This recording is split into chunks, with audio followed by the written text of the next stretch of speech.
Chhaya the shadow कहानी की शुरुआत होती है दिल्ली के एक पुराने इलाके से, जहां एक पुरानी लेकिन अच्छी हालत में बनी हुई बिल्डिंग है। इस बिल्डिंग का नाम है शांति कुंज, और इसे एक बार देखने पर यह किसी भी साधारण बिल्डिंग जैसी ही लगती है। रवि, जो एक मिडिल क्लास परिवार से है और अभी अभी अपने नए जॉब के लिए दिल्ली आया है, इस बिल्डिंग में एक फ्लैट किराए पर लेता है। रवि को यह फ्लैट इसलिए पसंद आता है क्योंकि यह शहर के भीड़भाड़ से दूर है और किराया भी उसकी बजट में है। पहले कुछ दिन सब कुछ सामान्य रहता है। रवि ऑफिस जाता है, वापस आता है और टीवी देखकर सो जाता है। लेकिन कुछ दिनों बाद अजीब घटनाएं शुरू होने लगती हैं। एक रात जब रवि गहरी नींद में था, उसे अचानक लगा कि कोई उसके बिस्तर के पास खड़ा है। उसने हड़बड़ाकर आंखें खोलीं, लेकिन कमरे में कोई नहीं था। उसने इसे सिर्फ एक सपना समझकर नजरअंदाज कर दिया। अगले दिन वह बाथरूम में था जब उसे लगा कि बाहर किसी ने उसका नाम पुकारा। उसने बाहर आकर देखा, लेकिन घर में कोई नहीं था। रवि थोड़ा असहज महसूस करने लगा, लेकिन उसने फिर से इसे नजरअंदाज कर दिया। रात के समय जब रवि सोने की कोशिश कर रहा था, उसे फिर से वही अजीब अनुभव हुआ। इस बार उसे लगा कि किसी ने उसके बालों को छूने की कोशिश की। वह घबरा गया और कमरे की सारी लाइटें चालू कर दीं, लेकिन वहां कोई नहीं था। अब रवि को इन घटनाओं से डर लगने लगा था। उसने अपने दोस्तों को यह बातें बताईं, लेकिन उन्होंने इसे उसका वहम समझकर हंस दिया। लेकिन रवि का डर बढ़ता जा रहा था। एक रात रवि जब देर रात तक काम कर रहा था, तो उसने देखा कि उसके कमरे की दीवार पर एक छाया चल रही है। उसने मुड़कर देखा, लेकिन वहां कोई नहीं था।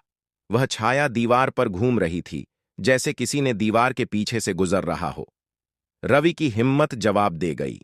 उसने अपने मकान मालिक से इस बारे में बात की, लेकिन उन्होंने इसे महज एक गलतफहमी कहकर टाल दिया।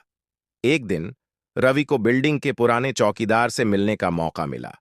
चौकीदार ने बताया कि कुछ साल पहले इसी फ्लैट में एक लड़की रहती थी, जिसने आत्महत्या कर ली थी। वह लड़की मानसिक रूप से परेशान थी और उसके साथ बुरा व्यवहार किया जाता था। उसकी आत्मा आज भी इस फ्लैट में भटकती है और नए किराएदारों को परेशान करती है। यह जानकर रवि का खून जम गया। वह तुरंत अपना सामान पैक करके वहां से जाने का फैसला करता है।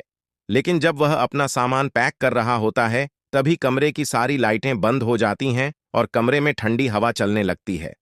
रवि को अचानक अपने पीछे किसी की मौजूदगी का एहसास होता है।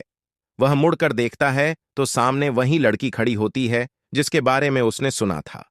लड़की का चेहरा पूरी तरह से विकृत और भयावह होता है। वह धीरे धीरे रवि की तरफ बढ़ती है। रवि चीखना चाहता है, लेकिन उसकी आवाज नहीं निकलती। रवि अपनी आखिरी ताकत जुटाकर उस आत्मा से माफी मांगता है और उसे शांत करने की कोशिश करता है।